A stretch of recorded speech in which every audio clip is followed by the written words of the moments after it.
I'm basically losing my company, losing my home, losing all my, like everything I've worked hard for. And I've seen where I went wrong. And I would just, please give me a chance to get back in the treatment and get my life back together, please. Good morning, Your Honor. Trovia Star on behalf of Mr. Bransford. Mr. Bransford, could you state your name? Damon Bransford. Thank you. Your Honor, I was just appointed to this case on Tuesday. I have not had a chance to review discovery. I'm asking for an adjournment of the PCC. Your Honor, may I respond? Yes. Are you held on anything else, sir? Yes. Yes. All right. Then I'll adjourn this out to June 25th, 2026, 9 a.m. Thank you, Your Honor. Esteban. I mentioned that Mr. Bransford has been contacting the victim from his pen and having other inmates contact her from their pens, as well as contacting himself from other people's pens. In some of these calls, he says things like, is there any way someone can take back what they said to the police? You should see how we sleep in here. I need to get out of here. Aggravated stalking is crazy. For so-and-so to do that is crazy. And another inmate called the victim on his behalf and said, he said to tell your mama, who was a witness in this case, that his mama will pay her to write the judge and tell him that he didn't do that. So at this point, I'm going to be asking for a small privilege spirit vote, and there may be new charges coming based on those calls. Any response, Mr. Starr? Your Honor, if you find that is a violation, I would just ask for a warning.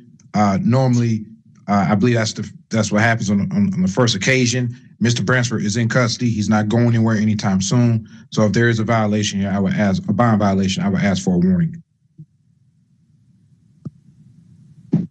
I will advise the court as well. We have a detective now assigned to this case looking at further calls, and there may be charges for Mr. Bransford coming in for witnessing as well as potentially other inmates for helping to interview.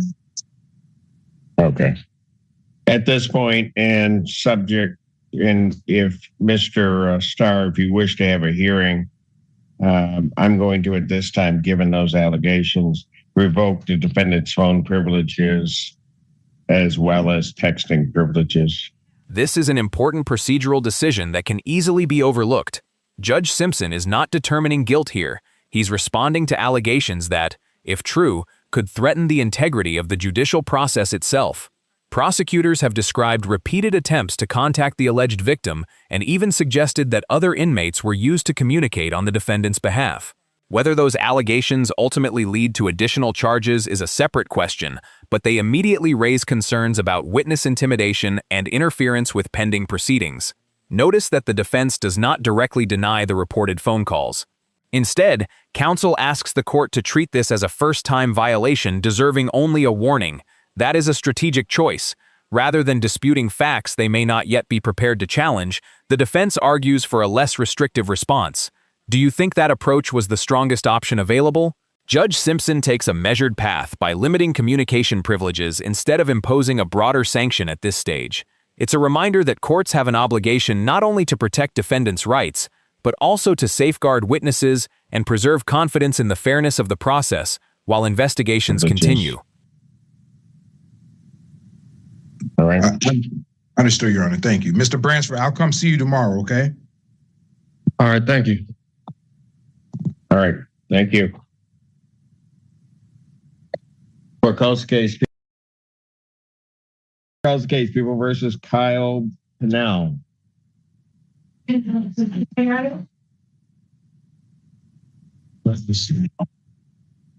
Honor. May it please this honorable court, David Burge, Kyle Pennell, who's approaching.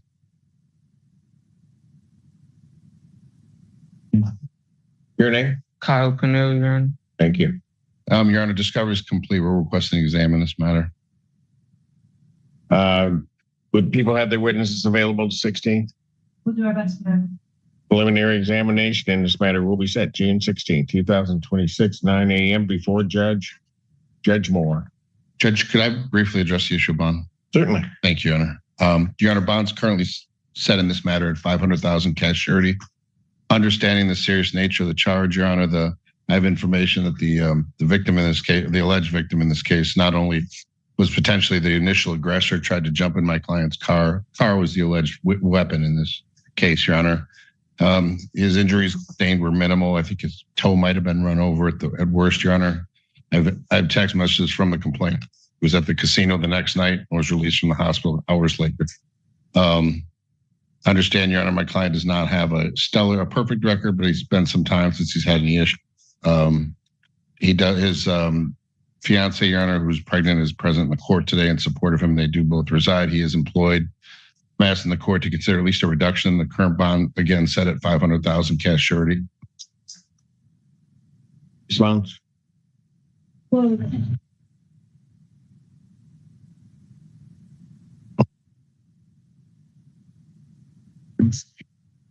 Action.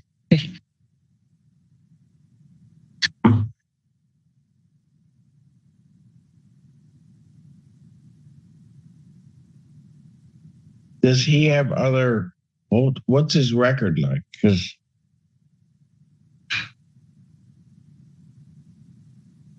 I mean, I'm having some pause on this only because at arraignment, there was a substantial bond that sometimes in and of itself can be unusual. Are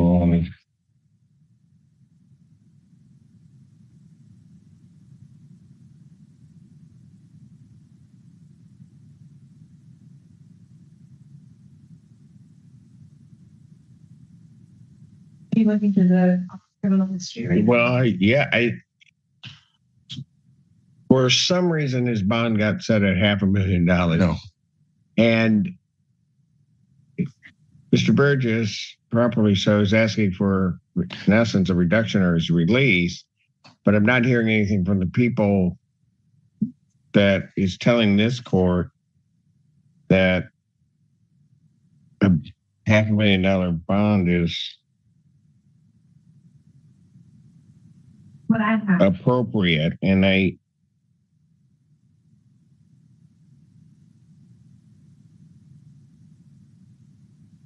but somehow at arraignment, I wasn't present, Your Honor, but no, and I know, but the people were. all right. I'm trying to figure out why was this set at $500,000 if they're going to leave it to my discretion, because I see that there is a bench warrant for a probation violation where bond was denied. so okay. And the charges are assault, attempted murder, assault with a dangerous weapon. I am seeing several cases within the last few years. Not all of them have gone to adjudication, but they are either assaulted or firearms. Is he held on the Probation violation, Your Honor. right? Yes. Your Honor, yeah, he does have a I think he's held, but if he's able to post bond, he could address that issue with the sentencing court. Bond was denied in that. Who's that before? It was like 14. So his bond is denied out of 14B. No probation violation. I think so. I'm not sure why, Judge. It's a misdemeanor matter. Has he gone over? Does anybody see a date scheduled for him at 14B? Thank you. You know she's going to have the answer. So he's set to be seen June 25th. They have this on the 16th. His bond isn't going to be changed there, but just facially seems excessive, Your Honor.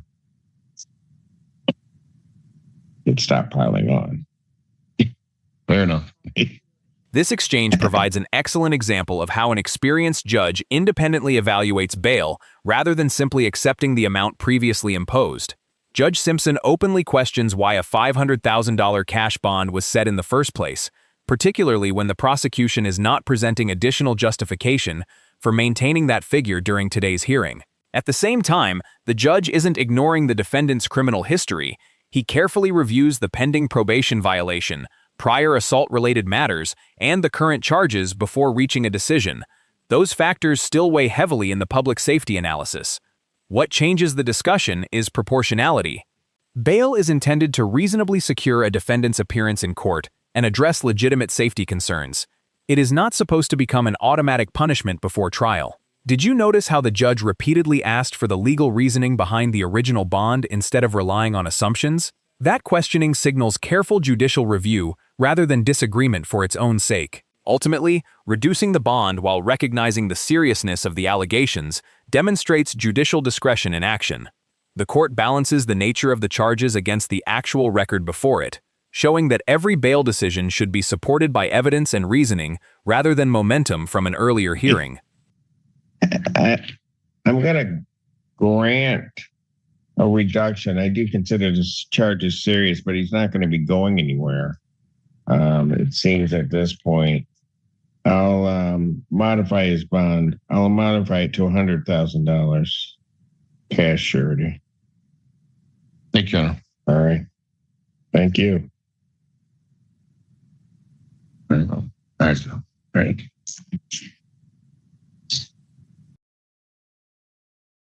Who's taking in for the record? Aaron Michael Davis. Thank you. Yes, sir. Your Honor, we're seeking an adjournment to review discovery and then would ask to be heard on bond. Okay. PCC will be adjourned to June 18th, 2026, 9 a.m.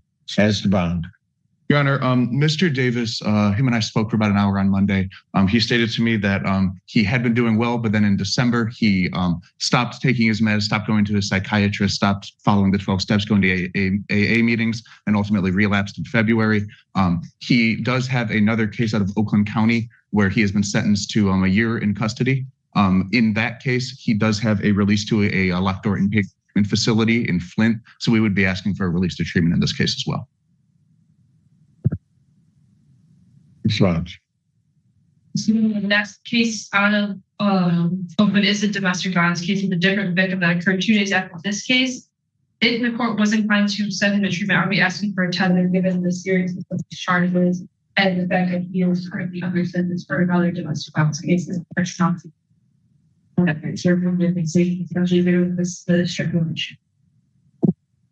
Anything additional?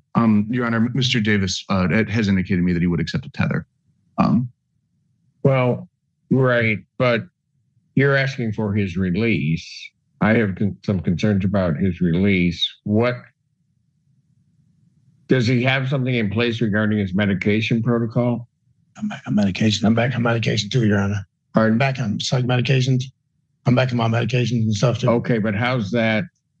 I mean, how's that happening? I mean, I seen CMH in the jail. I seen CMH in the jail. And I got back on medication about 5 to 6 days ago. So I'm back getting more stabilized. Yes, Your Honor. Okay, so let me ask you this. Yes, sir.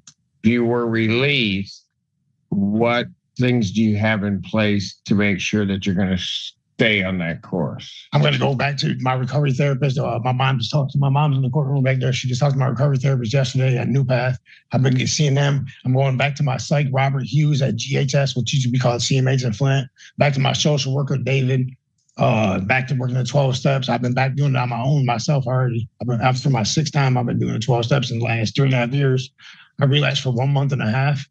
You know, I'm basically losing my company, losing my home, losing all my, like everything I've worked hard for. And I've seen where I went wrong. And I would just, please give me a chance to get back in the treatment and get my life back together, please. Okay. Would the people still have any strong objections if he's released with some assurance that he's going to continue on that path? Because it seems. Actually, I think maybe a tether would be good, and then in order from the court potentially to have him continue his communications with CMA to follow all recommendations with them and mental health professionals that he is in contact with. Okay, so here's what I'll order. At this point, just follow me. I'll deny the bond, prepare an order counsel indicating that, but that he would have to be on a GPS tether.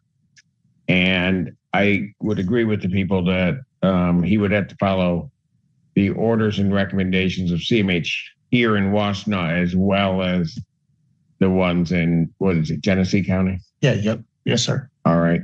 So if all of that's contained, then I'll sign off releasing him on a PR with those conditions. Yes, sir. All right.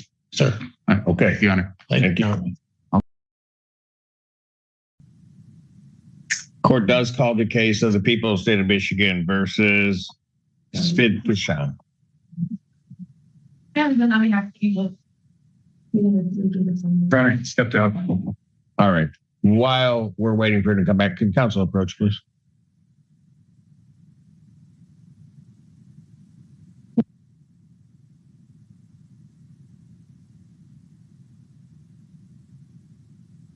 Yes. Your Honor, I don't know how you want to proceed, whether you want to address the bond violation first or the adjournment first. Why don't we address at least tangentially the bond violation first? And then, Your Honor, at this time, the people would be asking for the defendant to be placed on a GPS tether within open to the victim's residence. The people have learned further information about this bond violation, would like to do some further investigation. So I think at this time, our request will be to add that bond condition of a GPS tether. all right. Your Honor, I'm going to make a somewhat mild objection, but first I want to address the fact that my understanding is it's already a bench warrant. So if there is, I'm asking that it be canceled. I don't know if it was ever signed. I know. Yes, it was signed off on, and I think entered, was it not? All right. So what I will do, he's here, so I'm going to cancel the bench warrant. With regard to the GPS tether, Your Honor, just very briefly, my understanding after reviewing the discovery and having a brief conversation with the complainant, there has been no contact since that time, physical, electronic, in any other way.